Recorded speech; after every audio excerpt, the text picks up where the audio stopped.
Əziz tamaşaçılar, son vaxtlar mən çox düşünürəm. Budur, özümə deyirəm. Sən gecə-gündüz yazırsan, televiziyada geniş nitlərlə çıxış edirsən, danışırsan, mübahisə edirsən, öyrədirsən. Nəyə nail olmusan?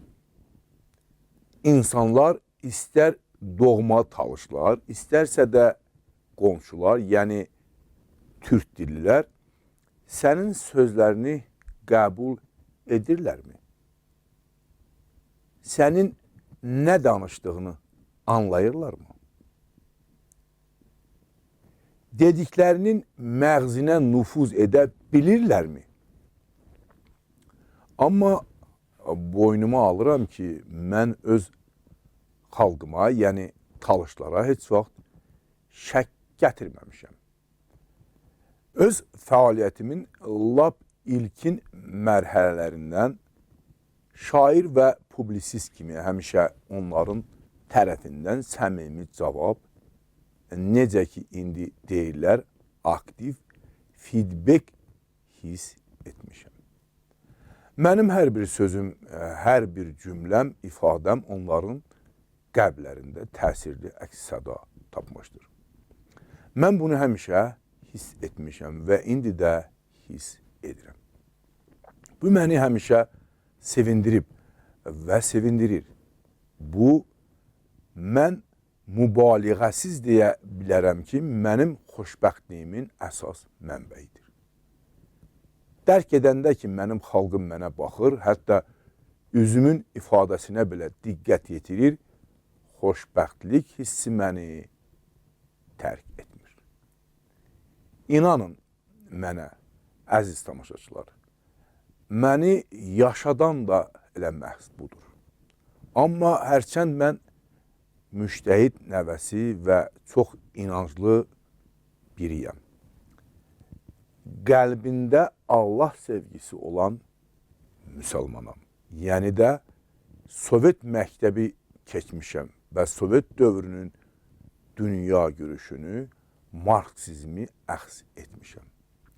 Marksizm doğmasında istinad edərkən səmimi qəlbdən inanıram ki, xalqlar pis deyil. Onlar həmişə yaxşıdırlar. Pis onların ancaq elitası, necə deyərlər, cəmiyyətin rəhbər qatlarıdır. Bu inan və reallıq hansını ki, mən bizim Süni adlı, Süni dövlət olan Azərbaycan Respublikasının titul xalqı olan türk dilli qonşularımızın cəmiyyətində görmüşəm və görməkdəyəm. Məndə bir-birinə zid fikirlər yaradır. Mən bu barədə sizə demişəm və yeri gəlmişkən bizim televiziyamızda verilən çıxışlarımda da dəfələrlə bəyan etmişəm. Siz yəqin ki, mənim sözlərimi xatırlayırsınız və verilişlərimizin baxış saylarına əsasən demək olar ki, onlar sizin aranızda çox məşhurdur. Əgər bütün xalqlar yaxşıdırsa, bəs bu türk dilli qonşularımız niyə belədir? Yəni onların vicdanı yoxdur. Yəni xalq başqalarının bədbəxtliyinə sevinə bilər. Yəni daim nifrət və kompleks içində necə yaşamaq olar? Gecə-gündüz özümə bu sualları verirdim. Bu türk dillilər necə xalqdırlar? Xalqı yox, canilər yığını bəzən təəccüblə özümə çığırır və belə bir qənaətə gəlirdim ki, Marksizmin xalqların yaxşılığı haqqında olan doğması radikal olaraq dəyişilməlidir. Heç olmasa Azərbaycan Respublikasının titul xalqı olan türk dillilər barədə. Bəli, dünən gecəyə kimi mən belə düşünürdüm. Dünən axşam liderlərimizdən biri gözlənilmədən xəbərsiz çox həyəcanlı halda yanıma gəldi. Narahat oldum. Nəsə baş vermiş olduğunu düşündüm. Amma qonaq mənim qətiyyətlə sakitləşdirib dedi. Narahat olma Zabil, hər şey yaxşıdır. Bağışla ki, belə gec səni narahat etdim, amma evə gedə bilmədim. Səninlə sadəcə olaraq söhbət etmək istədim. Bugün mən VDNX tərəfə gedirdim.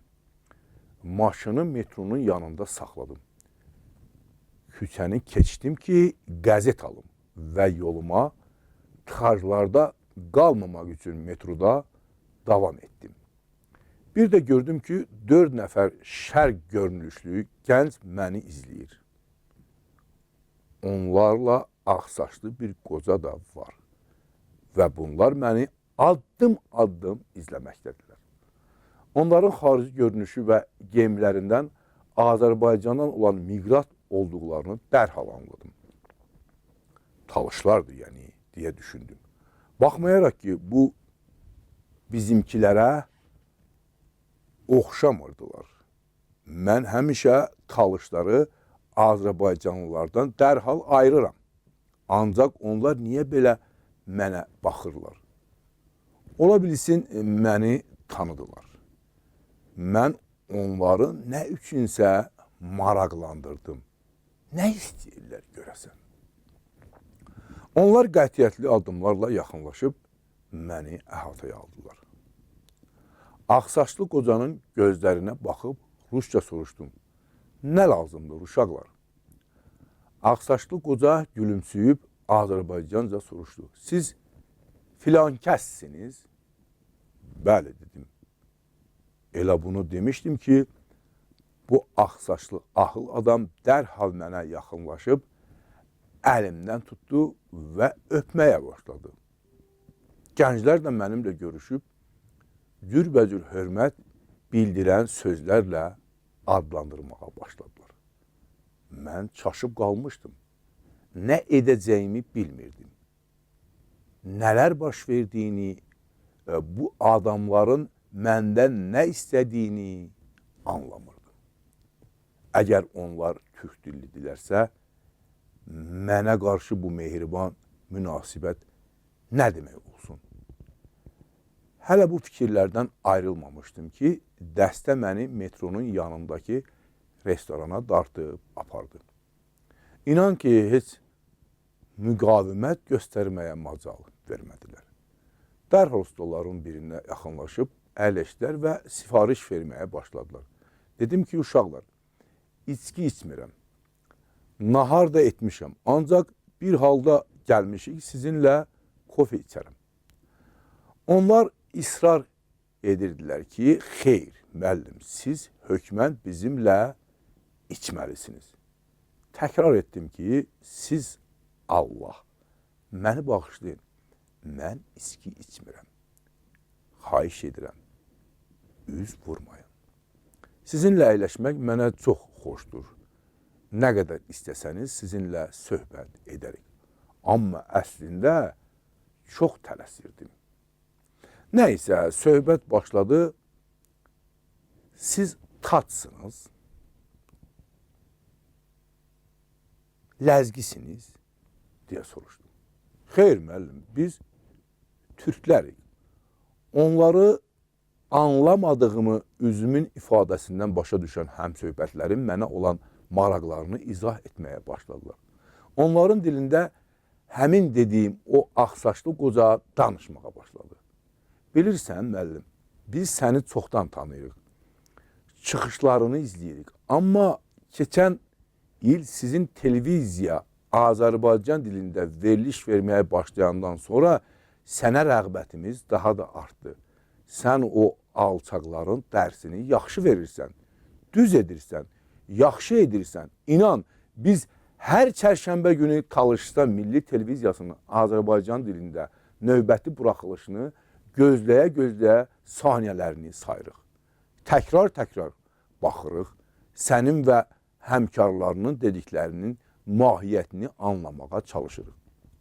Və bu sözləriniz sanki yaramıza məlhəmdir. Bax, görürsən, biz burada nə vəziyyətdə yaşayırıq. Mənim Gəncədə böyük bağ-bağatlı, gözəl şəraitli ev eşiyim, ailəm var. Bax, bu uşaqlar mənim oğlanlarım. Bu ikisi isə qardaşım uşaqlarıdır. Hər gün səhər saat 5-də qalxıb, gecə yarısına kimi qul kimi işləyirik. Hər gün istirahətsiz. Məgər bu həyatdır? Hamısı da bu bizim dövlətimizin bugün idarə edən əsilsiz Kürdlərin udbatınından. Düzü mən onlara nə cavab verəcəyimi bilmirdim. Dedim, qulaq asın dostlar.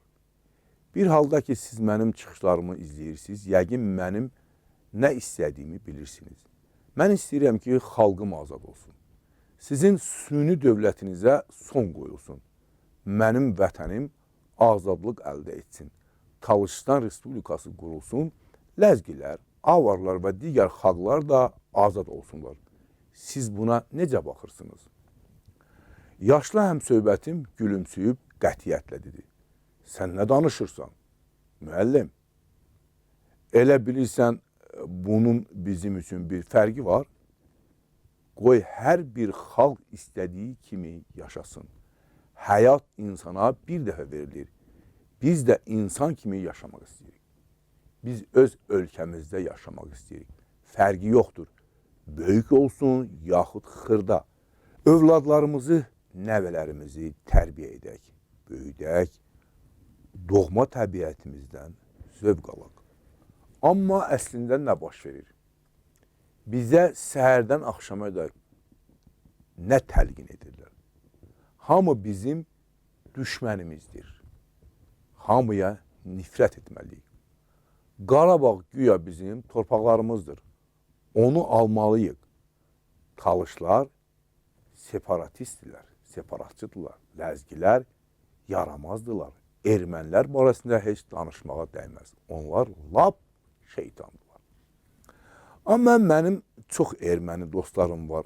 Onlarla hələ də ünsiyyət saxlayır, dostluq edirəm. Yox müəllim, bunlar boş söhbətdir. Bizə öz ölkəmizdə mövcud olmaq, yaşamaq üçün elementar bir şərait olmalıdır. Qoy bu ölkə indiki kimi böyük olmasın. Biz mehriban və gülərüz yaşayaq. İstəyirik bir-birimizlə düşmənçilik və indi bayaq başlayaq, müharibə qorxusu ilə yox. Bezmişik müəllim, inan bezmişik. Bax, mənim 70 yaşım olacaq. Həyatda nə görmüşəm? Həyatımı yegana yaxşı dövrü Sovet hakimiyyətinin gözəl vaxtlarına təsadüf edir. Təəssüf ki, onda başa düşmürdük ki, bu bir daha təkrar olmayacaq. İndi mən istəyirəm ki, uşaqlarım və nəvələrim yaxşı yaşasın. Hətta övladlarımı belə artıq bu saya salmıram. Heç olmasa nəvələrim yaxşı yaşasın. Özünü gözlə müəllim.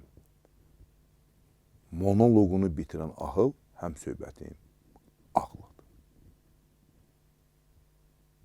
Deməyə utanıram, amma mənim də gözlərim doldu deyə liderimiz sözlərini bitirdi. Mən liderimizə baxıb gördüm ki, o hələ də bu görüşün təsiri altındadır. Heç nə demədim. Onun başına gələn hadisə ürəyimi riqqətə gətirdi. Sevinç və rəğbət hissi ilə yaşamağa başladım. İlk öncə mən bir talış kimisi sevindirdim. Çox şad idim ki, bizim liderlərə qarşı hətta düşmən tərəfdə belə bir münasibət var. Məni iki qat sevindirən o idi ki, Marksizm dogmatikasını dəyişdirmək lazım gəlməyəcək. Yəni, xalqlar doğrudan da pis deyirlər. Hər bir xalqın vicdanı, sağlam düşüncəsi, özünü qoruma instinkti, əxlaqi dəyərləri var. Mən əmin oldum ki, sosial şəbəkələrdə mənim, xalqımın və liderlərimizin ünvanına deyilən söyüş və küfür hələ türklərin bizim hərəkatımıza münasibəti demək deyildir. Bu, sən demə, Türk cəmiyyətinin töküntüləri köpüküymüş. Onlara kamil eks və mənəviyyatı kör məxluqlara görə deyil, bu vicdanlı, zəhmətkeş insanlara görə xalq haqqında rəy yaratmaq lazım imiş. Hansı ki, onlar da bizim kimi əzab çəkirlər. Mən sizin bildiyiniz kimi müştəhid nəvəsi, Allahın sevən və müsəlman olsam da, bütün İbrahimi dinlərə, ələl-xüsus xaçpərəstlərə hörmət edirəm. İncili oxumuşam. Əkinçi haqqında məsələdə deyilir ki, toxumlar tikanlı və daşlı yerlərdə düşəndə məhv olur. Münbit torpağa düşəndə isə hökmən cücərir və sağlam bar verir. Böyük silahdaşımın hekayətinin dinləyəndən sonra bu məsələyi xatırladım. Mənim sözlərim görünür, münbit torpağa düşüb. Əsas odur ki, Türk cəmiyyəti tikanlıq və daşlıqlarla bərabər münbit zəminə də malikdir. Ona görə də mən bugün çox şadam. Mənim əziz Türk dilli qardaşlarım, Allah sizi qorusun. Assalamu aleykum və rəhmətullahi və barakatuhu. Yaşa Talışistan.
Ey xalqımın taleyini nərdə qoyub zər atanlar, alimimə, şairimə, qara yaxan şarlatanlar, ey günəşi söndürmək üçün ovuc qar atanlar, ey iblisə biyyət edən imansızlar, şarlatanlar. Çox görmüşük necə olub tiranların aqibəti, həqiqətin güzgüsünü qıranların aqibəti, qan üstündə sarayların, quranların aqibəti, bayquş olub sizdən sonra viranların aqibəti. Ey özünü diri sanan zavallılar, ölü canlar.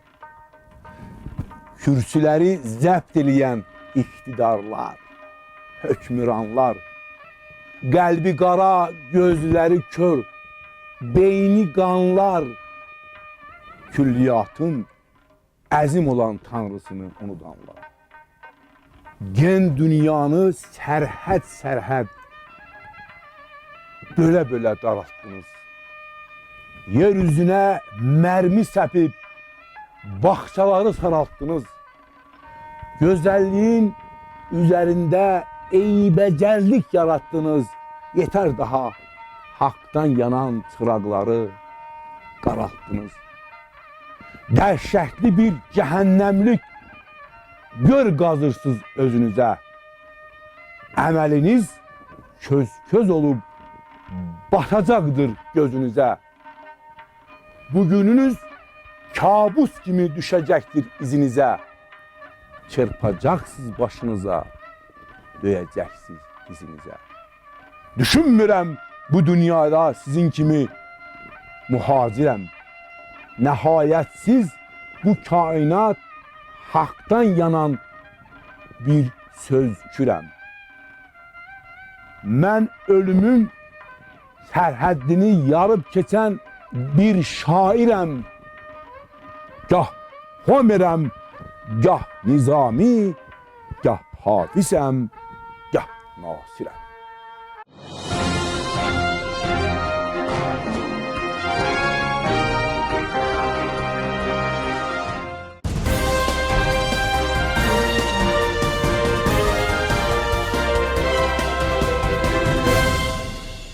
Salam, hörmətli tamaşaçılar. Sizi deyib gəlmişəm, ey bizim türk-dilli qonşularımız. Bugün sizinlə mahiyyətcə elə əvvəlki söhbətlərimi davam etdirmək fikrindəyim. Ötən dəfələrdə sizə demişdim ki, bu söhbətlərimin məqsədi yeganə bir suala cavab tapmaqdır. Kimdir günahkar? Mahiyyət etibarilə bugünkü söhbətimiz də hələ o vaxtda olacaqdır. Ancaq söhbətin mövzusu biraz başqa cürdür. Bugün sizinlə Azərbaycanda yaşayan türk-dilli əhalinin biz talışlara olan münasibətindən danışmaq istəyirəm. Niyə sizə türk-dilli əhali deyirəm? Burasını siz bilirsiniz, əvvəllər sizə demişəm. Çünki sizin içərinizdə etnik türklərlə yanaşı türkləşmiş talışlar, ləzgilər, tatlar, kürdlər və başqa xalqların nümayəndələri də var. Hamınız birlikdə türk-dilli vətəndaşlarsınız. Və bunların hamısının birlikdə biz talışlara münasibəti görək necədir. Əlbəttə, sözdə hamımız müsəlmanıq,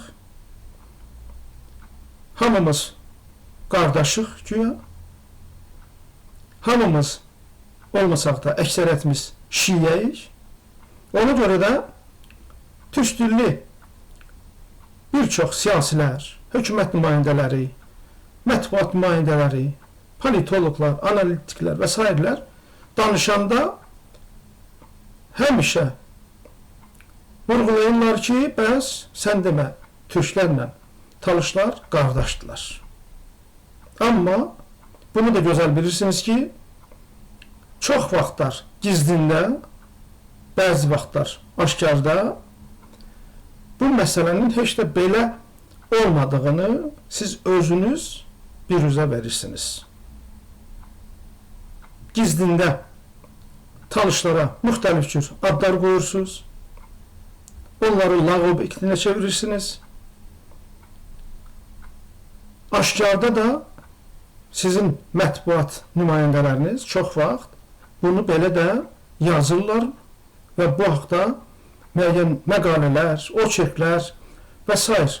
sizin nəzərinizə çatdırırlar ki, bununla da demək istəyirlər ki, yəni gizlində biz başqa şey fikirləşirik, aşkarda isə bizim talışlara münasibətimiz başqadır. İndi burada bir məsələ ortaya çıxır.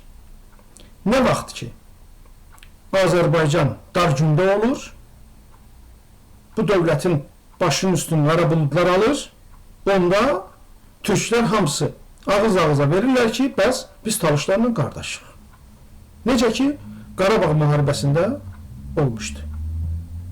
Hamı bir səslə, bir ağızdan deyirdilər ki, bəs biz qardaşıq. Niyə görə qardaşıq? Ona görə ki, türk dillilər Bakıda oturub hakimiyyət uğrunda mübarizə aparırdılar. Müharibə gedən Qarabağın öz əhalisinin əksəriyyəti, hamısını demirəm, xüsusilə çoxlu cavan oğlanlar Bakıda, başqa yerlərdə hərəsi əlinə bir qaçqın bileti alıb, pul qazanmaqla məşğul olurdular. Ancaq talışlar qabağa düşüb, gedib Qarabağda qan tökürdülər. Ona görə də deyirdiniz ki, biz qardaşıq. İndi də hətta bir çoxlarınız danışanda deyirlər ki, əşi talışlara toxunmayın, onlar Qarabağda o vaxt yaxşı döyüşüblər. Yəni, bu talışlara bir top əti kimi, Ruslar buna deyirlər, pushечное мясо. Top əti kimi baxırsınız. Niyə bu məsələ indi mənim yadıma düşür? Bu vaxtda indi danışıram. Çünki sizlərin də çoxları çox gözəl indi başa düşürsünüz ki, Azərbaycanın başının üstün yenə də qara buludlar alıblar. Ancaq bu dəfəki qara buludlar təkcə Qarabağ yağışı ilə qutarmayacaq. Dolu olacaq.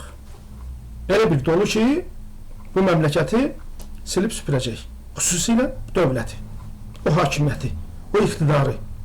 Onu silib süpürəcək və Azərbaycan adlı bir dövlətdən də əsər əlamət qalmayacaq. Ona görə də yenə talışlar yada düşüb.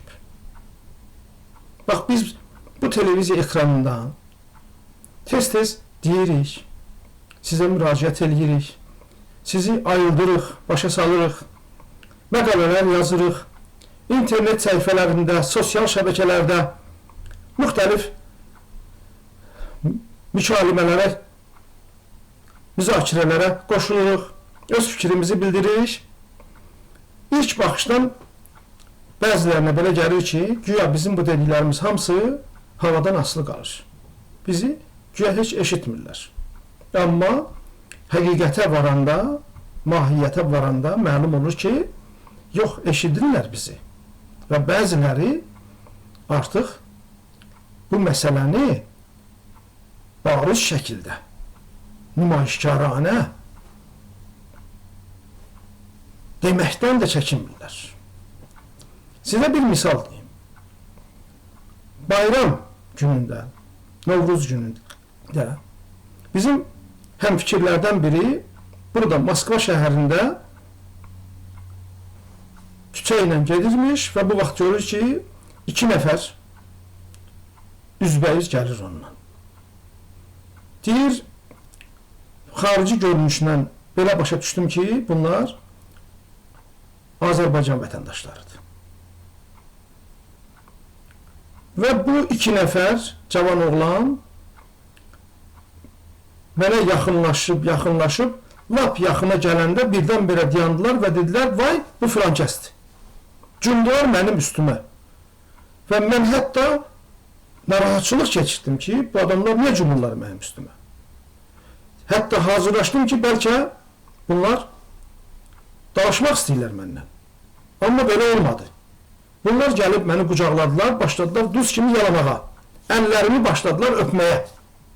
Ki, biz sizi yaxşı tanıyırıq, sizin bütün verilişlərinizə baxırıq, məqalələrinizi oxuyuruq, qurban olum siz.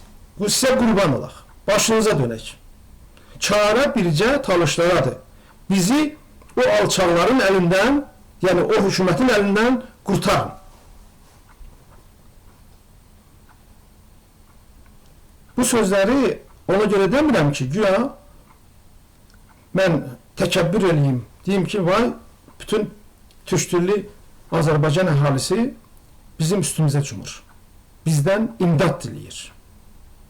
Və buna görə sinəmizə döyək. Yox.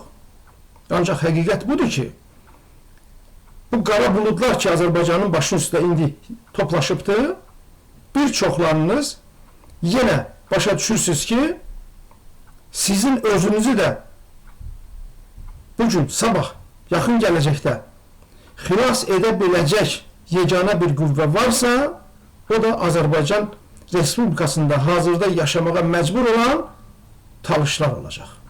Ola bilər.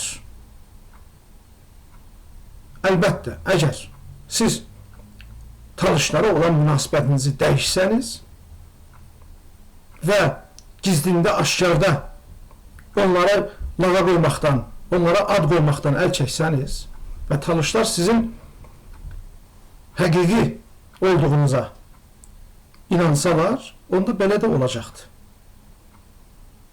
Ancaq, hətta belə olmasa da, talışların öz azadlığı, öz milli azadlığı, öz müstəqil dövlətini qurmaq uğrunda apardığı mübarizə də təkcə talışlara yox, həm də sizlərə qulluq edir, xidmət edir. Çünki ancaq biz öz dövlətimizi qurmaqla Azərbaycanın ümumi taleyini də həll edə biləcəyik və bunu edəcəyik də. Və o vaxt sizlərdən hansı biriniz, hansı qövm, hansı tayfa doğru seçim etsə, onun da bəxti gətirəcəkdir. Talışlar ona da yardım əlini uzadacaqlar. Amma təəssüf ki, bugün hələ biz başqa şeylər görürük axı. Belə təkdən bir adamlar çıxır ortaya, gizlində, açıqda bizə deyirlər belə sözlər, gümanımız sizədir, Azərbaycanı talışlar xilas edə bilər, Azərbaycan türk dilli əhalisini talışlar xilas edə biləcək. Amma rəsmi hökumət, rəsmi təbliğat başqa şeylər deyir. Nə deyir? Bax, bu günlərdə Azərbaycan televiziyasının siz tamaşaçılara təqdim etdiyi bir verilişə baxdım. YouTube-da. Dövlət televiziyasının verilişidir. Orada 3 alim, yəni onlar özlərinə alim deyirlər. 3 alim, yəni bunlar üçün diplomları var, ona görə deyirlər ki, biz alimik. Amma nə tər alimdirlər, bu başqa söhbətdir. 3 alim Azərbaycan haqqında, Azərbaycanda yaşayan xalqlar haqqında mükalimə aparırlar. Bu alimlərdən biri Fəridə Məmmədovadır. Mənim ona şəxsi hörmətim var. Yəni bir tarixçi kimi onun əsərlərini oxumuşam, yaxşı tanıyıram. Bilirəm ki, indi Azərbaycanda bəlkə də 2-3 nəfər tarixçi alim varsa, onlara alim demək olarsa, onların başında Fəridə xanım durur. Amma onu da bilirəm ki, məhz o cür əsl alimliyinə görə Fəridə xanımın başı Azərbaycanda o qədər bəlalar çəkib ki, hətta indi də o öz alim sözünü aşkar sizlərə deyə bilmir. Ona görə də Fəridə xanımla işim yoxdur. Qalan 2 nəfərdən danışacağım. Onlardan biri bizim tanışdır. Adını çəkmək istəmirəm. Qoy tamaşaçılar məni bağışlasınlar kobud sözümə görə, ifadəmə görə. Elə adamın, əgər ona adam demək mümkünsə, adını çəksəm, gərək gedəm ağzıma qüsül verəm. Çünki öz milliyyətini, öz mənşəyini danan bir adam ola bilməz, o ki qaldı alim olsun. Alimliyin haqqında da danışmaq istəmirəm, çünki onu da gözəl bilirəm.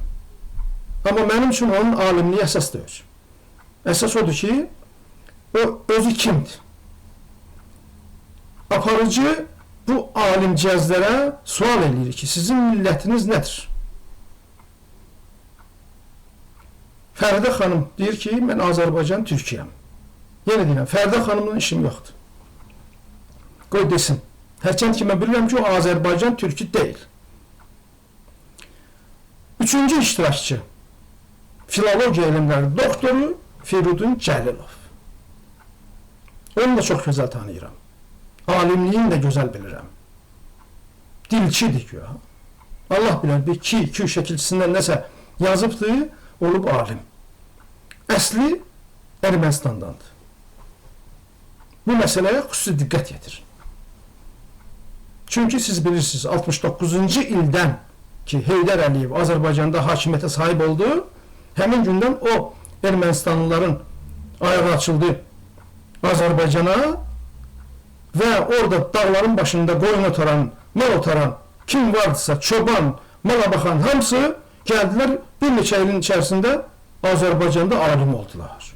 Kimsə nazir oldu, kimlərsə rayonların, şəhərlərin böyücü oldular. Qısa müddət ərzində Azərbaycanın bütün siyasi, elmi, mədəni, yaradıcı elitası hamısı oldu Ermənistandan gələn və özlərinə Azərbaycanlı deyən şəxslər. O cümlədən onlardan biri də bu Firidun Cəlilov. Ki, indi onlar, bax, siz türk dilli əhalinin başında qoz sındırırlar orada. Başınıza olmayan əzablar gətirirlər. Hökumətin başında dayananlar da onlar, onlara müxalifət olanlar da onlar, alimi də onlar, vəzifə sahibi də onlar, hamısı onlardır. Siz də barmağınızı sorursunuz. Quru-quru kef eləyirsiniz ki, güya sizin dövlətiniz var. Amma o dövlətdən heç nə sizə məxsus deyil. Hamısı onlara məxsusdur. İndi siz fikir verin. Bu Firidun Cəlilovla əlaqədar iki məsələyə sizin diqqətinizi cəlb etmək istəyirəm. Birinci məsələ odur ki, Firidun Cəlilov deyir ki, mən Azərbaycan Türkiyəm. Bilirsiniz, bu boyda biabırçılıq olmaz. Mən başa düşmürəm. Bir vaxtlar o Ermənistanlı idi. Ermənistanlı Azərbaycanlı idi. İndi olub Azərbaycanlı Türkü. İndi sizə sual verirəm. Sabah bu Azərbaycan dövləti inşallah dağıldı, getdi. Bəs bu Azərbaycanlılar kim olacaq? Nə ad qoyacaqlar özlərinə? O cümlədən o tanışla deyir, mən Azərbaycanlı aliməm. Ona baxanda bu Rusiyada bir siyasətçi var, Vladimir Jirinovski. Onun cavabı mənim yadıma düşdü. Ondan soruşanda ki, millətiniz nədir? Deyir, anam Rusdur, atam hüquqşünasdır. Hüquqşünas güya millətdir. İndi bu da deyir, mən Azərbaycanlı aliməm.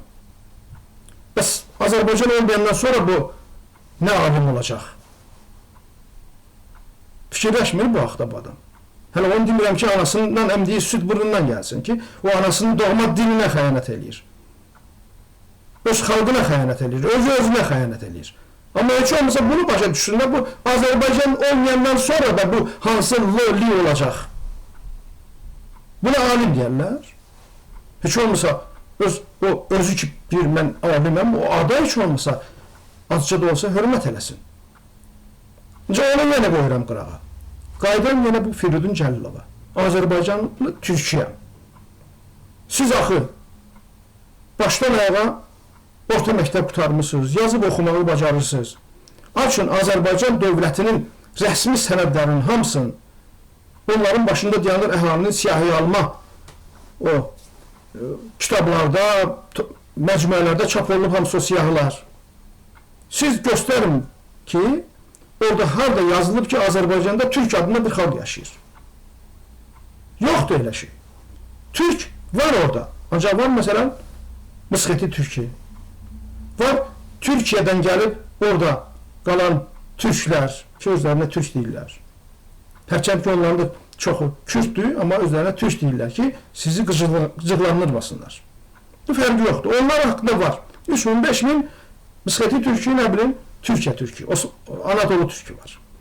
Amma Azərbaycanın öz vətəndaşları, Azərbaycanda yaşayan xalqlar arasında Azərbaycanın rəsmi hökumət siyahılarında Türk adında bir xalq yoxdur. Deməli, bu Firidun Cəlilov bu özündən uydurur. Türkçə deyil.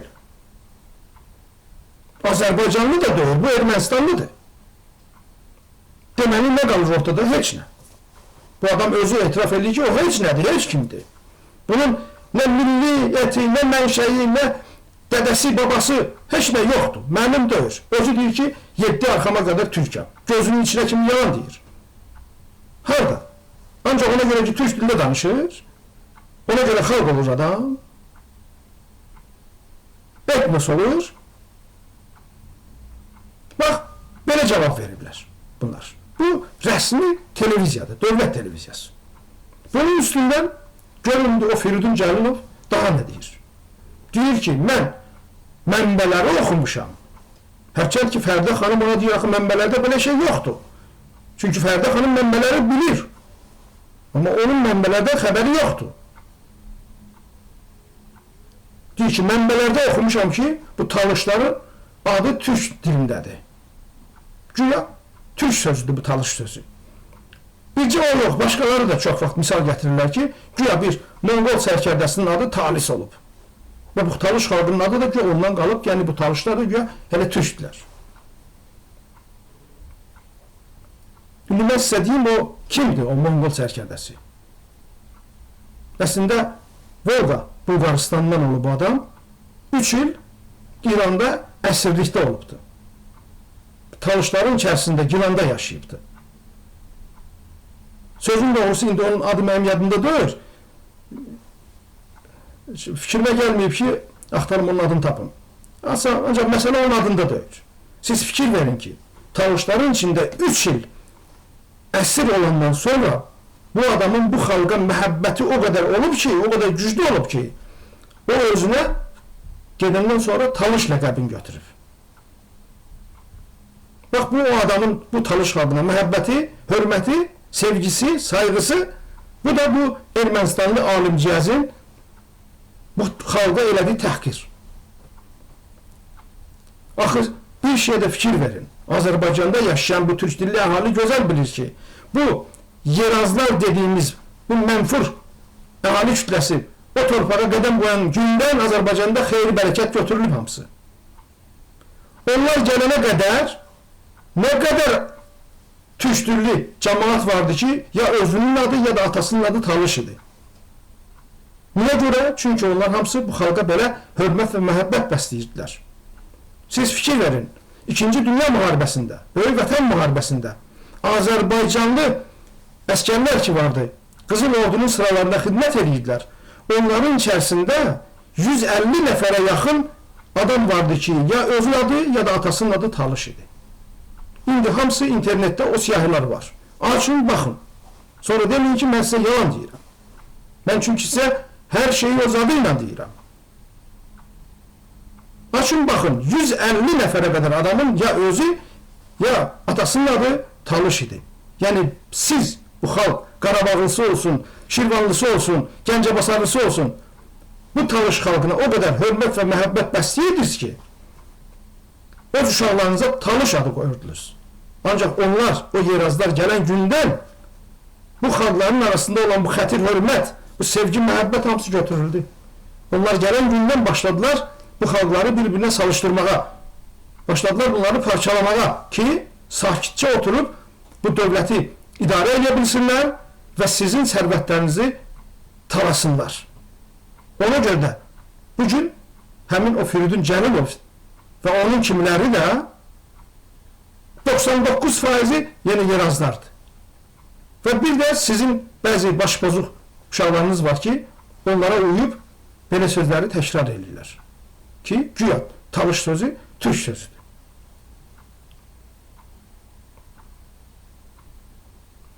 Buna nə ad vermək olar?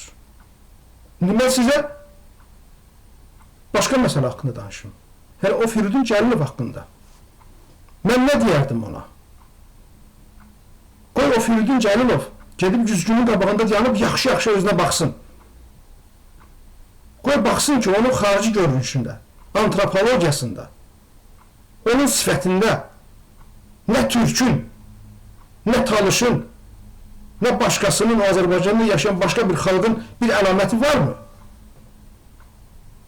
onun sifətinə siz baxın, qoy özü də baxsın, görsün ki, onun sifətində ermənilik var. Əgər o tanışa türk deyirsə, deməli o biç haramzadadır. Ermənidən doğub onun hansı onu. Mən bu sözün məsuliyyətlə deyirəm. Və bu sözün qarşısında dayanmağa da, onun məsuliyyətini çəkməyə də hazıram. O sözü deyən adam biç vələdəzünadır. Onun anası Allah bilər, hansı ermənidən doğub onu. Madam o talışa elə söz deyirsə. Ona görə də mən sizə deyirəm ki, bilin kimdir günahkar? Ey türkdülürlər!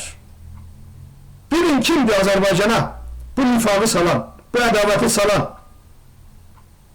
ki, siz də onun əzabını çəkirsiniz. Və biz talışlar ayağa durub deyəndə ki, öz milli mənliyimizi, öz mənşəyimizi, öz dədə-babalarımızı, öz dilimizi, ənənəmizi, mədəniyyətimizi qoruyub saxlamaq istəyir və bunun üçün də biz ayrılıb müstəqil bir dövlət olacağıq. Onda sizlərdən çoxu da başlayırsınız min cürə sözlər danışmağa, söyüşlər yağdırmağa. Axı siz artıq yoxsuz. Sizi yox eləyirlər. Heç biriniz bilmirsiniz mənşəniz nədir, kimdir dədə-babalarınız. Sizi elə günə qoyublar ki, ancaq qanınızdan başqa heç nə fikirləşmirsiniz. Amma biz öz hüquqlarımız uğrunda, öz vətənimiz, öz torpağımız, öz mənliyimiz uğrunda mübarizəyə qalxmışıq. Və buna görə də bizi min cürə hədyanlarla ittiham edirsiniz. Bu ittihamlar bizə heç nə eləməyəcək. Biz o ittihamların qarşısında qorxan deyilik. Biz öz mübarizəmizi inşallah davam etdirəcəyik və məqsədimizə də Allahın köməkliyi ilə nail olacağıq.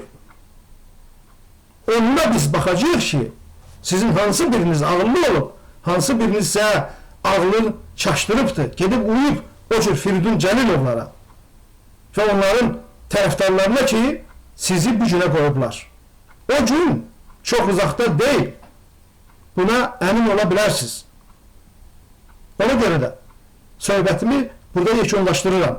Sizə də məsləhətim odur ki, bir daha fikirləşin. Bir daha götür-qoy eləyin. Qovul eləyin o cür mənfur kütləri. İmkan verməyin ki, axıra kimi sizi məhv etsinlər. Özünüzə, öz başınıza, öz uşaqlarınız üçün bir çarə qılın. Sabah gec olacaq. Allah'a tapşırıram sizi. Allah amanında.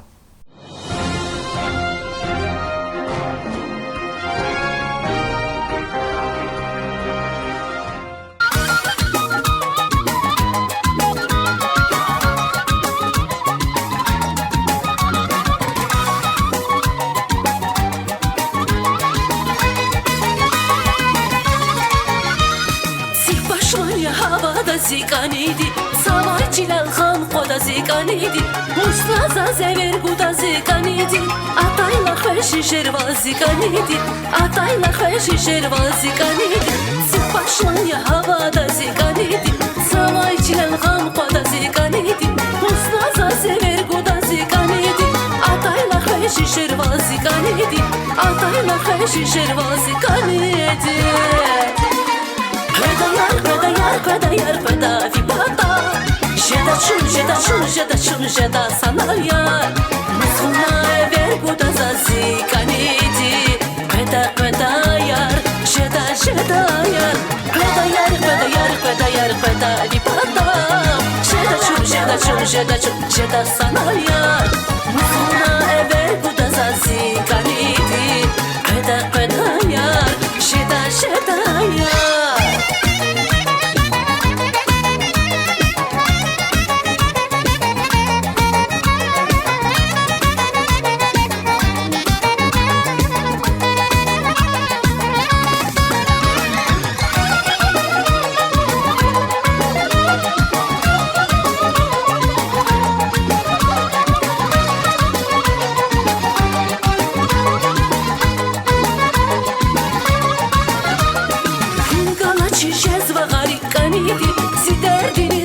Şerif kanedi, kaniyağınız kaçuz verik kanedi. Allah tezek sağeyri da kanedi, Allah tezek غيري دا قنيدي فوق çiz cezva gari قنيدي Siderdiniz cezva şeri قنيدي قان يا غيريز قشو زيري قنيدي Allah kızaksa gayri da قنيدي Allah kızıysa gayri da قنيدي Kveda bir pata Jeda çun jeda sana yar Musuna ever kuda zazi kanidi Kveda yar Jeda yar Kveda yar bir pata Jeda çun jeda sana yar Musuna ever kuda zazi kanidi Kveda yar Jeda yar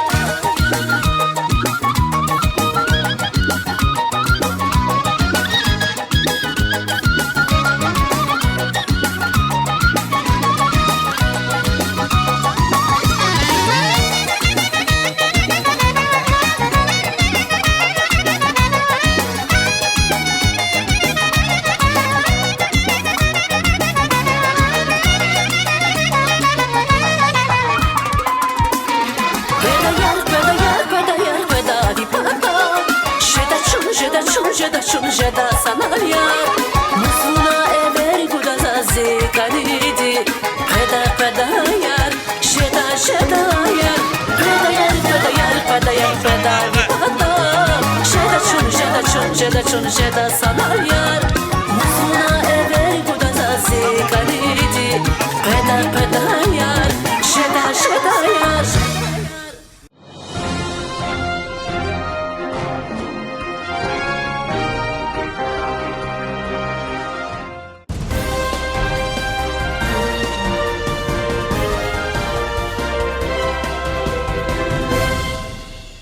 Sabirabad rayon icra başçısının müəvvini Həsən Həsənov siqaret qaçaqmalçılığı ilə məşğul olur. İddiaya görə rayonda rüşvət və özbaşınalığın toxumunu əkən Həsən Həsənov İran İslam Respublikasından Azərbaycana müəyyən yollarla keçirdiyi siqaret monopoliyasının başında duranlardandır. Belə ki, məlumatlı mənbənin dediyinə əsasən İcra başçısının müəvvini Sabirabad və digər rayonlarda Amore, DNG, X3 və başqa siqaretlərin satışını təşkil etdirir. İran İslam Respublikasının aksiz markası ilə satılan siqaretlər Sabirabad rayonunda, eləcə də kənd və qəsəbələrinin istənilən dükan marketlərdə satışını təşkil edilmişdir.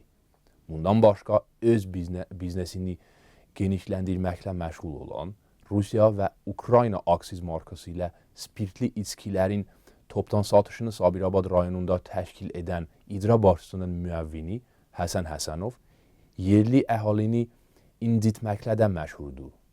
O da bildirilir ki, dərdlərini və problemlərini icra başçısına bildirmək istəyən yerli sakinlər Həsən Həsənov tərəfindən əngəllənir.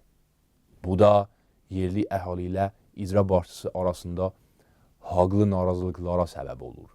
Şikayət edən bir qrup Sabirabad rayon zəhmətkəşləri Həsən Həsənovun öz başınalıqlarından cana yığıldıqlarını deyirlər. Demək olar ki, Əliyev rejiminin idarə etdiyi ölkədə başqa cür ola bilməz.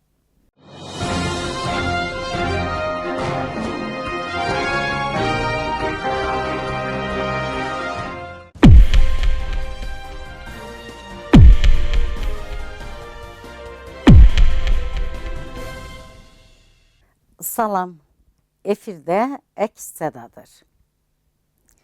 Xədicə İsmail dostlarının azadlığına sevinir.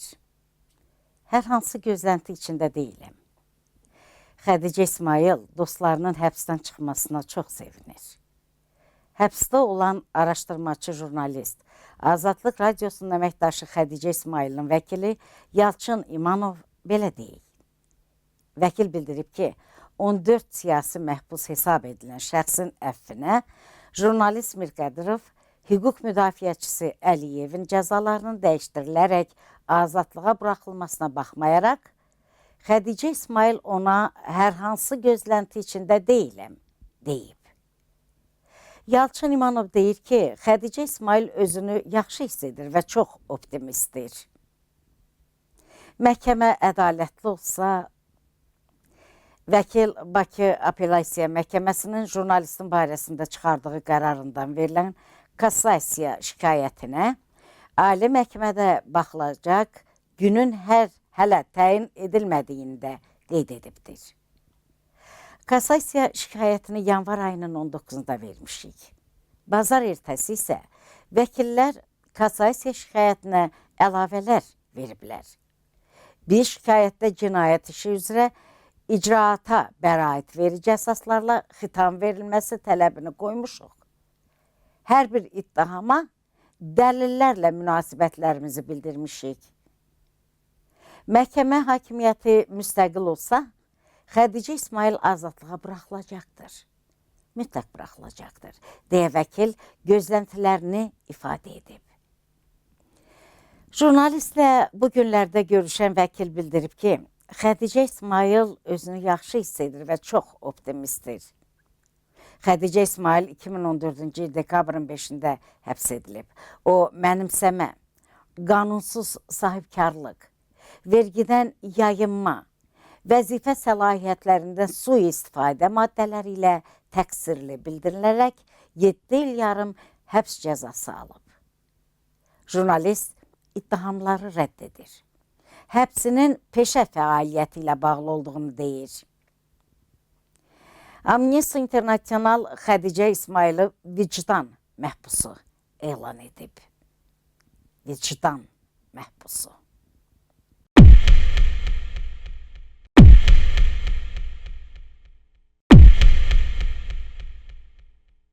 Kürdəxanı təcridxanasında dustaq üçün yer yoxdur. Əsabəli Mustafayev. Bayramlardan sonra pensionisiyar xidməti məhkəməyə verəcəm.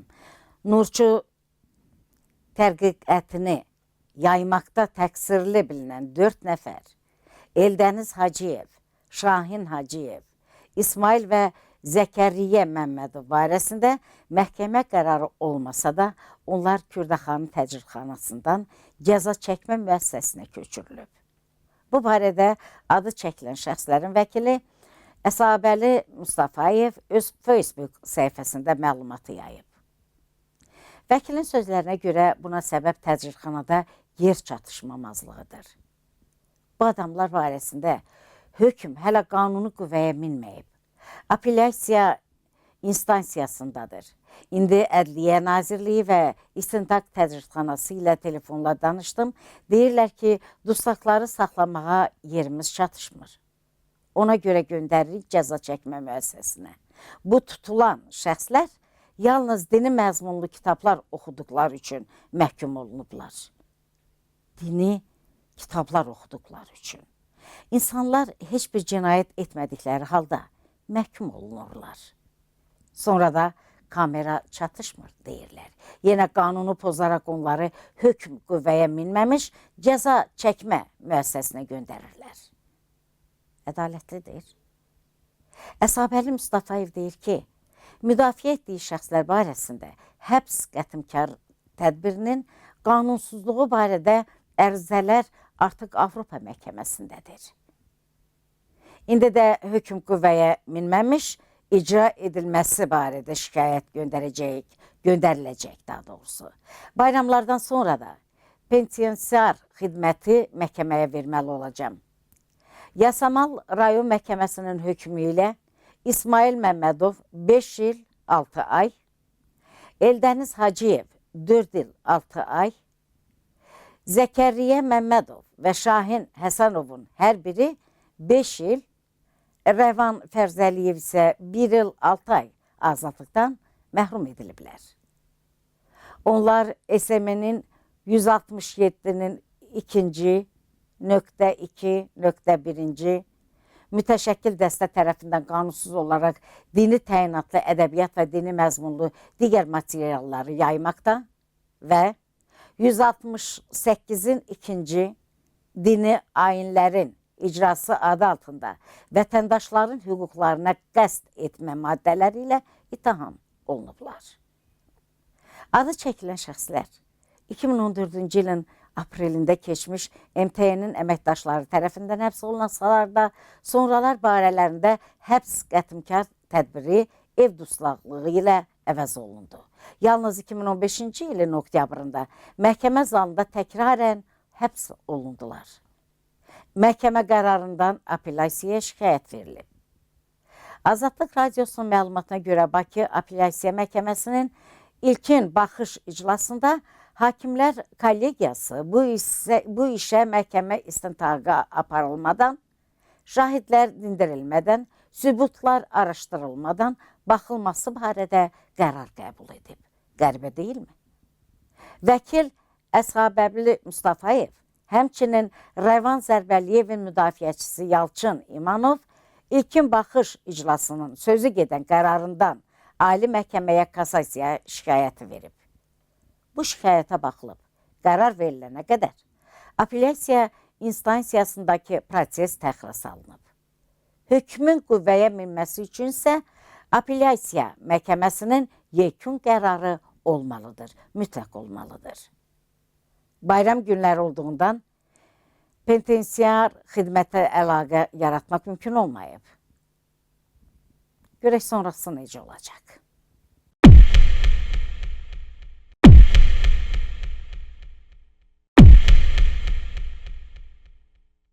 Nidaçıya qarşı ittihamlar haqda Avropa məhkəməsinə 3 şikayət var. İlkin Rüstəmzadənin Avropa məhkəməsinə göndərilən şikayətinin kommunikasiyası başlanıb. 8 il azadlıqdan məhrum edilən gənc fəal İlkin Rüstəmzadə ilə bağlı Avropa İnsan Haqları Məhkəməsinə 3 şikayət edilib. Artıq bu şikayətlərdən ikisi Avropa məhkəməsinə göndərilibdir. Bu barədə Meydan TV-yə məlumat verən onun vəkili Nemət Kərimli bildirdi ki, İlkin Rüstəmzadənin Avropa İnsan Haqları Məhkəməsinə 3 şikayət olub, birinci şikayət inzibati cəza ilə bağlıdır. Bu şikayəti mən göndərmişəm və kommunikasiya başlanmışdır. Hökumətə göndərilən suallara cavab üçün martın 17-sinə qədər vaxt verilmişdi. İkinci şikayət, Avropa Konvensiyasının 5-ci maddəsinin pozulması haqqındadır. Söhbət həbs qətimkar tədbirlərindən gedir. Bu şikayəti də göndərmişəm. Kommunikasiya bu yaxınlarda başlamalıdır. Çünki əksər nidaçılarda kommunikasiya başlayıbdır. İlkin Rüstəmzadənin 3-cü şikayəti vəkil Xalid Bağırov hazırlayıb. Vəkil Meydan TV-yə bildirib ki, bu şikayət Rüstəmzadənin ədalətli mühakimə olunmaması barəsindədir. Rəşadət Axundov, Zaur Qurbanlı, Məmməd Əzizov, İlkin Rüstəmzadənin məhkum olunmasının ədalətsizliyi ilə bağlıdır. Azad Gənclik Təşkilatının üzvü İlkin Rüstəmzadə hazırda Nidanın üzvüdür. 2013-cü ilin 17 mayında həbs olunmuşdu. İstintaq dövründə ona qarşı cinayət məcəlləsinin 220.1 zorakılığın, talanların, yanğınların törədilməsi, əmlakın məhv edilməsi ilə müşayiət olunan kütləvi ixtişaşları təşkil etmə və ya belə ixtişaşlarda iştirak etmə. Sonra isə 228-in 1-ci bəndi ilə qanunsuz olaraq silah, partlayıcı maddələr, qurğular əldə etmə, saxlama, daşıma, gəzdirmə maddəsi ilə irəli sürülüb. O, 8 il azadlıqdan məhrum edilib. Amnesty International təşkilatı onu vicdan məhbusu olaraq tanıyıb və dərhal azad edilməsi tələbini edib.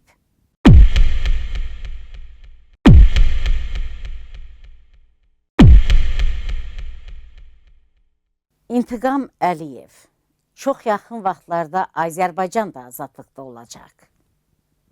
Hüquq müdafiəçisi İntiqam Əliyev bugün Ali Məhkəmədə baş prokuror Zakir Qaralovun kassasiya protestinin plenum iclasında azad edilib.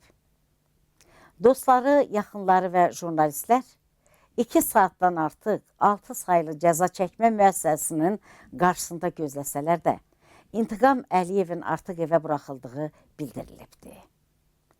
Hüquq müdafiəçisinin azadlıqda ilk müsahibəsini sizə təqdim edək. İkili hissər keçirirəm əslində. Plenumun qərarı barədə danışmaq istəməzdim. Azadlıqda olmağıma təbii ki, sevinirəm. Çünki ilin günün bu vaxtında istirahət eləmək, çöldə çalışan, ağır şəraitdə çalışan dostlarıma bir ədalətsizlik sayırdım. Ona görə də azadlığa çıxmağım o anlamda mənim üçün xoş bir şeydir. Yenidən yükün bir hissəsini çiyinlərimə götürəcəyim. O biri tərəfdən həm də məyusam. Çünki dostlarımın böyük bir hissəsi hələ həbsdədir. Məmnuniyyətlə öz azadlığımı onların azadlığı ilə dəyişərdim. İnanın, dəyişərdim. Bütövlüklə proseslər gedir. Əminəm ki, çox yaxın vaxtlarda dostlarım da çöldə olacaqlar. Azadlıqda olacaqlar. Çox yaxın vaxtlarda Azərbaycan da azadlıqda olacaq. İnanın. Buna heç bir şübhəm yoxdur. Bu qədər repressiyalar, bu qədər başqalara, baskınlara baxmayaraq, Azərbaycan cəmiyyəti azadlıq, demokratiya uğrunda çalışmaqda davam edir. Bu bizə ümid verir. Bu həm də bizə orada ümid verirdi. Orada da ümid verirdi, bəli. Dostlarımız, əqidə yoldaşlarımız, vətəndaş cəmiyyəti, siyasi partiyalar, adi insanlardan, beynəlxalq təşkilatlardan aldığımız dəstək onu göstərdi ki, bu toplumun azadlıq istəyi həddindən artıq böyükdür, çox böyükdür. Onu həbslərlə, baskınlarla, təzyiqlərlə boğmaq mümkün deyil. Təşəkkür edirəm hər birinizə. 1 il 8 ay həbsdə yatdım, bu qədər üzülmədim. Bugün sizi çox gözlətdim bayırda. Minnətdaram, çox minnətdaram. Hüquq Maarifçiliyi Cəmiyyətinin rəhbəri İntiqam Əliyev 2015-ci ilin aprelinin 22-sində Bakı Ağır Cinayətlər Məhkəməsinin qərarı ilə 7 il 6 ay azadlıqdan məhrum edilib. Hökmə görə o 3 il dövlət vəzifəsini tuta bilməz. Qərara baxaq.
Qara, la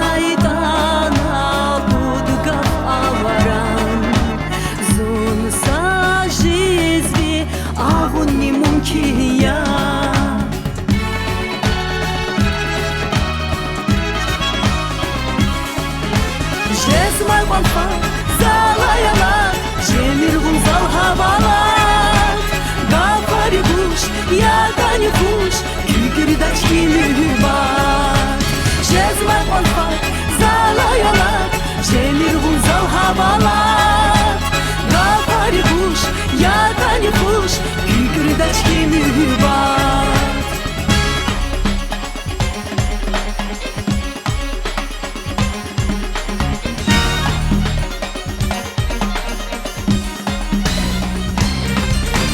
Cezme bafak zalayalar Cemir vunzal havalar Gafari buş yadani buş Kükürdaş kimi var Cezme bafak zalayalar Cemir vunzal havalar Gafari buş yadani buş Kükürdaş kimi var Tükürdaş kimi var Kükürdaş kimi var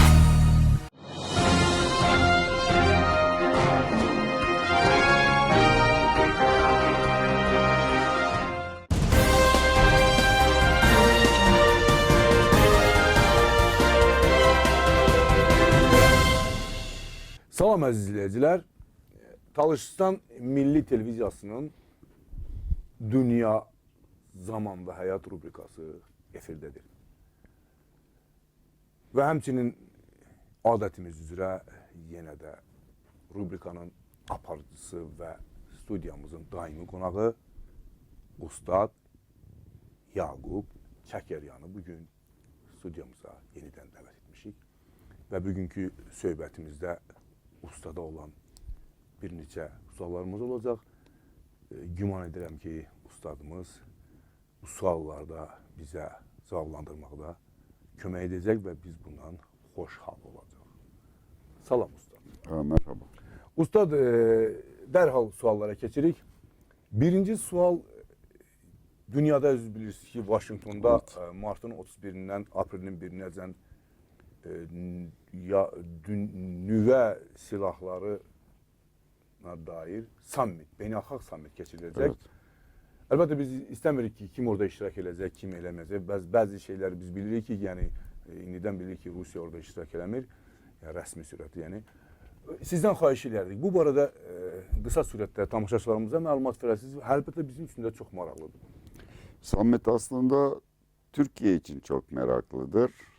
Rusya ve Çin, herhalde İran'da, gerçi katılıyorlar da prezident düzeyinde, yani Cumhurbaşkanı seviyesinde katılmıyorlar. Yardımcılarını gönderirler mutlaka. Bu summit Nisan'ın 1 ve 2'sinde Washington'da olacak. Türkiye'de bir aydır Erdoğan'ın sammite katılmayla ilgili gazetelerde, televizyonda sürekli müzakereler yapılıyor. Erdoğan Washington'a gitmeden önce Amerikan makamlarına müracaat etmiş ve summit çerçevesinde Obama ile görüşme talep etmişti. New York Times ve Washington Post böyle bir görüşme olamayacak diye yazdılar. Dünya aleme de ilan ettiler. Amerikan tarafı reddetti görüşme talebini Türklerin. Sonra Joe Biden'le belki görüşebilir dediler. Bugün sabah buraya gelmeden önce Türk televizyonunda nihayet Obama'nın görüşmeye razı olduğunu öğrendim. Ancak Amerikan tarafı bu görüşme ayaküstü olacak Qeyri-rəsmi ve gayri resmi bir görüşme olacak dediler. Aslında iki devletin başkanlarının görüşmesi gayri resmi olamaz. Sen komşunla kendi gayri resmi görüşme yaparsın. Ama eğer iki devletin başkanları görüşme yapıyor ve Amerikan tarafı bunun gayri resmi olmadığını bütün dünyaya beyan ediyorlarsa demek ki bu Erdoğan'ı en azından Erdoğan'ı aşağılamak manasına Həm gelir. Erdoğan'ı, həm də ki, Türkiye'yi bəli, tabii. Türkiyəni, yəni Amerika Birləşmiş Ştatları Türkiyəyə bir dövlət kimi baxmır. Yəni bir partnyor kimi bakmır. Yani onlar marionetka. Artık bakmıyorlar. Bəli, bəli. Bu bir. İkincisi, Erdoğan sadece Obama ile orada görüşmek istemiyordu. Maryland şehrinde, Washington'un hemen yakınlarında bir şehir var. Orada İslam Kültür Merkezi Türkiye inşa etmişti. Bir de cami inşa edildi. Tabii Sunni cami. Obama ile Erdoğan hem görüşme yapmak istiyordu hem de birlikte bu İhsan camiyi yemeği istiyordu. ibadete açmak istiyordu. Ki şimdi artık ibadet falan meselesi ortadan kalktı. Erdoğan'la zar zor görüşen Obama kendisiyle gidip de bir de caminin açılışına katılmaz. Bir başka mesele, Erdoğan Washington'a hareket etmeden önce Pentagon'dan bir açıklama, beyanatta bulundular. Pentagon, İncirlik üssündeki, bazasındaki, İzmir'deki NATO bazasındaki ve Muğla'daki Amerika deniz üssündeki askerlerin ailelerine geri dönme talimatı vermiş. Yani Erdoğan Washington'a giderken burada bu İncirlik'te, İzmir'de ve Muğla'da hizmet gören Amerikan askeri tesislerinde hizmet gören askerlerin aileleri de tek Amerika'ya bırakıp gidiyorlar. Çok ilginç bir durum. Çox məsələdir. İndi biz birazdan sonra ümumiyyətlə bu məsələlərə dair başqa məsələlərə qayıdarıq. Bizim üçün maraqlısı bu nüvə silahı barədə bu sammitidir, beynəlxalq sammit. Və çox maraqlıdır ki, Rusiya tərəfi bu sammitdə iştirak etməkdən boyun qaçırıb ya da ki, indi biz hər halda bir mütəxəssis kimi istərdik ki, sizin fikrinizi bilək. Rusiya tərəfi nəyə görə iştirak eləmir? Yəni buna səbəb olan məsələlər nədir? Yani burada amaç o nüve diyorsunuz, nükleer silahların sınırlandırılması. Fakat şöyle tarihe bir göz atacak olursak, Pakistan'a bu nüve silahını, yani nükleer silah veren Amerika Birleşik Devletleri. İsrail'e veren yine Amerika Birleşik Devletleri. Yani nüve silahlarının yasaklanması o zaman da vardı ama Amerikalılar yasağı delerek kime istedikleri devlete veriyorlar. Bəli, onlar Burada Sudan'ın Putin'in gitmemesinin başlıca sebebi bu sammiti ciddiye almamasıdır. Putin'in yanı sıra Çin de üst seviyede katılmıyor. Yani birinci rəsmi şəxs orada iştirak eləmir. Devlet başkanı katılmıyor. Yardımcılarından birini gönderiyor. Putin de Aydın göndermişti. məsələ. Bəli, biz indi bu bəzi məsələlərdən hali olduq. Tamaşaçılar bilirlər ki, yəni bu nüvə silahı barədə sammit keçirəcək Yani Washington'da. onun bir netice, o sammitten netice çıkmaz. Aydın məsələdir. Bu bir vesiledir. Bəli. Bazı devlet adamlarıyla birbirleriyle görüşür. Başka meseleler, mesela Suriye meselesini görüşürler. Kuzey Kore meselesini, Şimali Kore Şimali Kore'ye meselesini, görüşürüz böyle. Çin meselesini görüşürler. Buna benzer kendi yani Başka diğer- Amerikalılar Bəli. Washington'da bu summit çerçevesinde kendi müttefiklerini oraya topladılar. Onun için de Rusya, Çin, herhalde İran'da yanılmıyorsam gitmek istemedi. Yaxşı ustad, biz istərdik ki, bugün yenə də çox belə ki, yenə bizim vaxtımız Evet. məhduddur. Elə məhdudiyyətlə gedirik.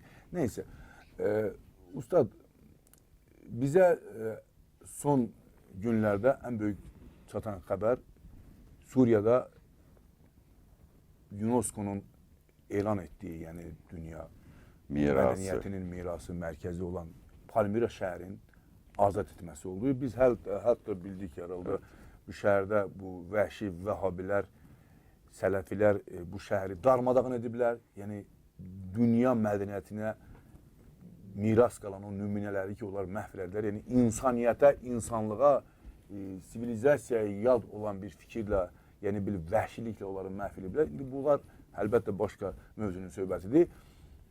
Palmira'nın azad edilməsi, Evet. Rusiyanın orada rolu, ümumiyyətlə sizin fikrinizcə bu saat Əsəd ordusunun durumu, yəni Suriyanın torpaqlarının tam o sələfi zibillərindən azad etməsinin potensialı var, necədir? Yəni bu barədə bir qısa olaraq bizə. Dün tabii Palmira tamamen kurtarılmıştır IŞİD mensuplarından. Bildiğim kadarıyla 4000 kadar IŞİD mensubunun tesirsiz hale geldiği söyleniyor.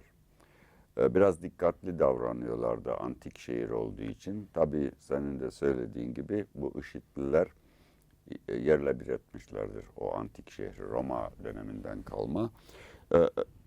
Ora kurtarıldı. Kurtarılması çok önemli, çok mühim. Bir başka mühim mesele daha var. Şimdi Esad güçleri, kuvvetleri Palmira'dan Deir el-Zor'a hareket ediyorlar, ilerliyorlar. Eğer Deir el-Zor'da ki Rus teyyareleri de tabii destek veriyor, bombardıman İnşallah ediyor. verecek. Veriyorlar. Ha, bəli. Palmira'da vermişler. Bəli. Burada daha iyi verirler çünkü Deir el-Zor antik şehir değil, antik kent değil. Burada biraz yavaş davranıyorlardı. Eğer Deir el-Zor'u da IŞİD mensuplarından kurtaracak olurlarsa IŞİD'in merkezi Rakka, Suriye'deki merkezi. Irak'taki merkezi ise Mosul.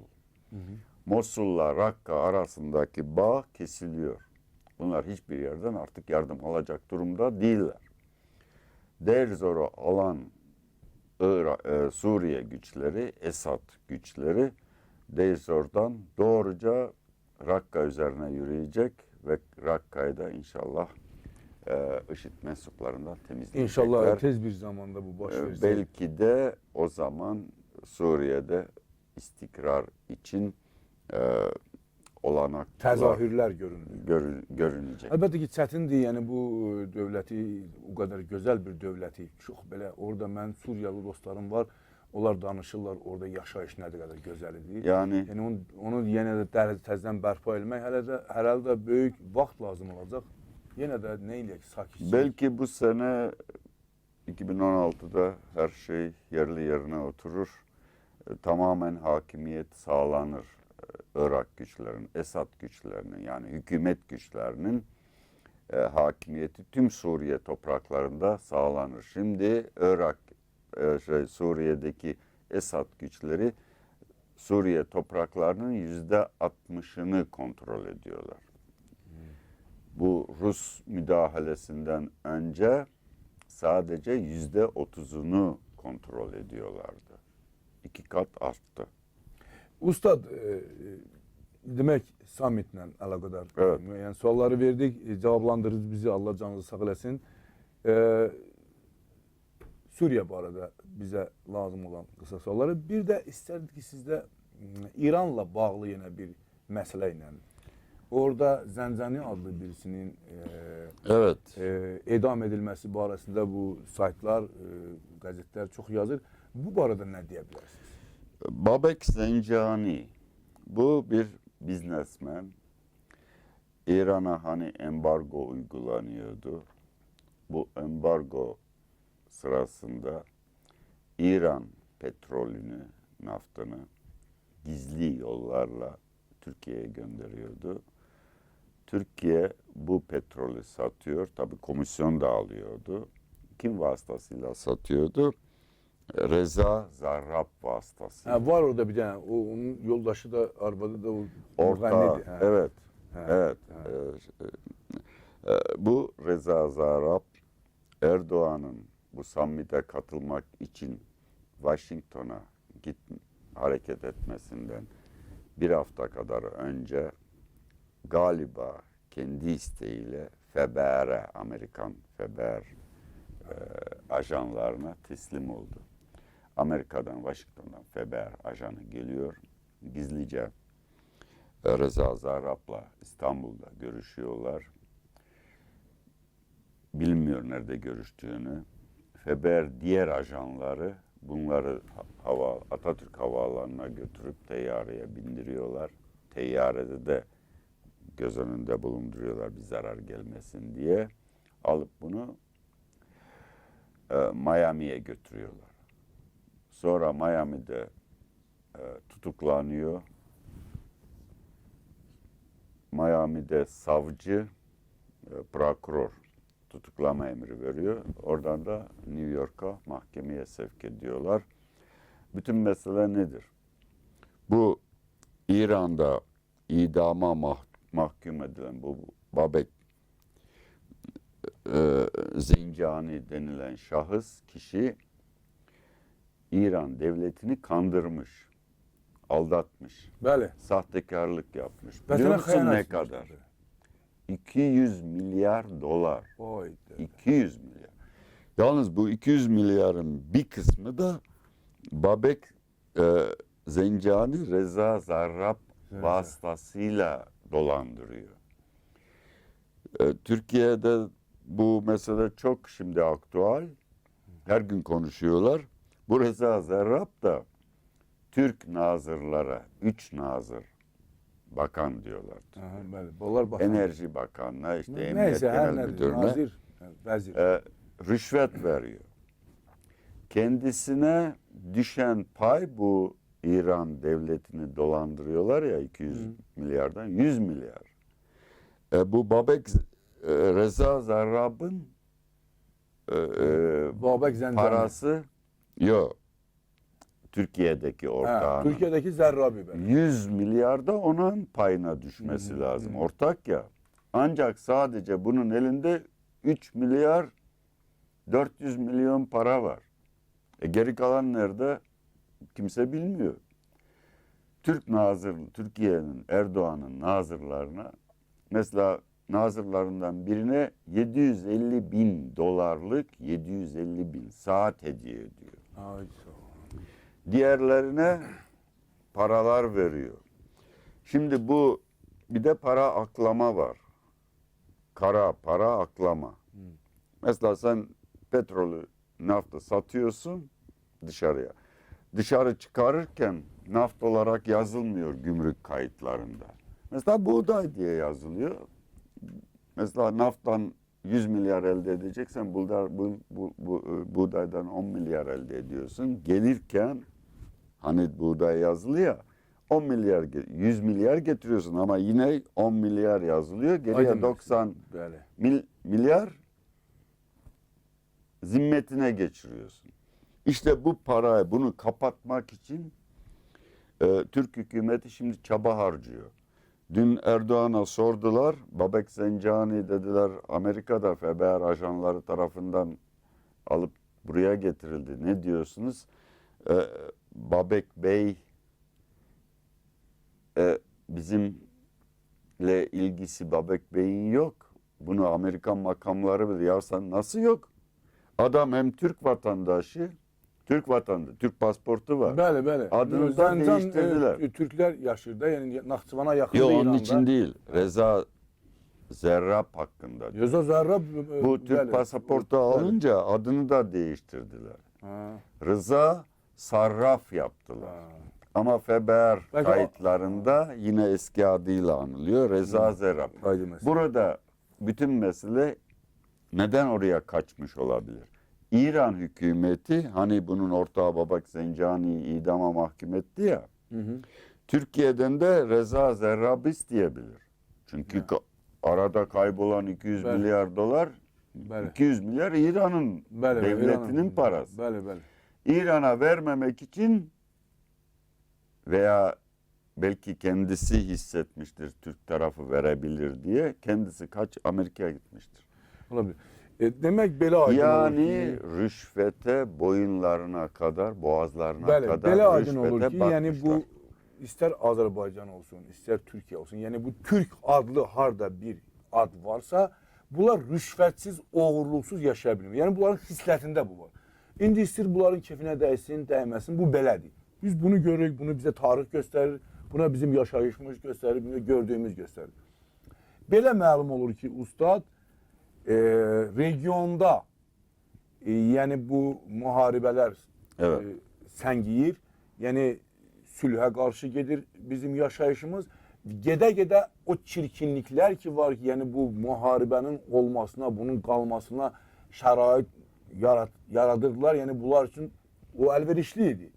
Və bu zibillər, necə deyərlər, mən üzr istəyirəm ifadəmə görə tamaşaçılardan, yavaş-yavaş üzə çıxır və inşallah üzə çıxacaqdır və biz bu yaxın günlərdə bunları elə bir vaxtlarda görəcəyik və sizin fikrinizcə axırıncı sözü sizə Evet. istərdim ki, yəni bu Türkiyə-İran münasibətləri, Türkiyə-Rusiya münasibətləri, Türkiyə-Amerika münasibətləri sizə bir mütəxəssis kimi yaxın gələcəkdə Türkiyənin və durumunu və Suriyada sülhün bərqərar olmasına nə qədər sizdə negativ ya necə deyirlər pozitiv fikirlər, hallar irəli gətirir. Sulhun tesis olmasına en büyük engel Türkiye teşkil ediyor. Bu hani biraz şu 200 milyar dolardan bahsetmiştik. Kaybolan bu 200 milyar bulunamıyor İran devletine ait. Bu miktarın bir kısmının IŞİD ve En-Nusra'ya gittiği de tahmin ediliyor. İran devleti, İran'ın parasıyla, İran devleti IŞİD'e karşı, En-Nusra'ya da karşı ama bu Büyük bir Babek hayanet. Zencani, Reza Zarrab 200 milyar doları İran devletinden gizliyorlar. Götürüyorlar Türklere veriyorlar veya bölüşüyorlar aralarında. Türkler de bunun bir kısmını götürüp İran'ın tamamen karşı olduğu IŞİD'e En-Nusra'ya veriyor. Onları silahlandırmak için işte tesisatlar almak için vesaire. Yani tam bir burada sadece rüşvet meselesi değil, vatana ihanet meselesidir. Çünkü Babek Zencani'nin yanı sıra Reza Zarrab da Türk vatandaşı dahi olsa İran vatandaşıdır Evet, da aynı zamanda İran devletinin Türkiye'den talep etme kendisine hakkı vardır. Onun Aydın. için de gidip Amerika'ya kaçmış veya kendisi... Aydın məsələ. Demək bunlar hamısı bir dənə halqavari, bir zəncirin halqalarıdır. Aydın məsələdir. Yəni Amerikada burada marağı var, Türkiyədə. Məsələ burasındadır ki, bu bədbəxt Türkiyəni Amerika heç adam yerinə qoymur. Evet. Orası maraqlıdır və bunlar özlərini niyə öldürürlər? Yəni olmaz ki, bu ölkələr, bu region ölkələr bir-birlərindən dost halında, belə qardaşcasına, demokratiya bərpa eləsinlər, yaşasınlar, xalqlar azad olsun. Nə bunlara mane olur, niyə görə bunlar edirlər? Bəli, aydın məsələdir, bəzi fikirlər var, yəni biz bilirik bunlar nəyə görə belədir. Amma ki, faktik, tarixi dönəmlər bizə göstərib ki, insanlar istəsələr, siyasətçilər istəsələr, bu və ya digər regionda yaşayan xalqlar rahat, sülh şəraitində yaşaya bilərlər. Bununla da elə bilirəm ki, biz sizin bəzi açıqlamalarınız həm bizim üçün, həm də tamaşaçılar üçün aydın oldu. Sizə bugünkü verilişimizdə iştirak eləmək üçün ustad təşəkkürümüzü bildiririk. Sağ olun, Allah'a can Ben sağ de olun. teşekkür ederim. Yalnız regionda sulh ve istikrar olması için region ülkelerinin tam bağımsız yani istiklal içinde olmaları lazım. Örneğin İran gibi.